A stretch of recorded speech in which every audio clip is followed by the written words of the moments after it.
আপনার মন খারাপ হলে আপনি এই সূরাটা পড়বেন। আমাদের এরকম অনেক সময় হয় না যে হতাশ, দেয়ালে পিঠ ঠেকে গেছে, কোনো বের হওয়ার রাস্তা নাই, কই যাব, কোথাও সফলতা নাই, সবাই আমাকে ভুল বুঝতেছে, এরকম মাঝে মাঝে হয় না? আমাদের সবার লাইফে আপস এন্ড ডাউনস আছে।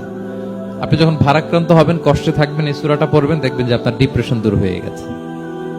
আল্লাহর হাবিব সাল্লাল্লাহু আলাইহি ওয়াসাল্লাম যখন এরকম ভারাক্রান্ত ছিলেন, চিন্তিত ছিলেন, তখন আল্লাহর হাবিব সাল্লাল্লাহু আলাইহি ওয়াসাল্লামকে চিন্তামুক্ত করবার জন্য আল্লাহ তাআলা এই চমৎকার সূরাটি নাযিল করেছেন।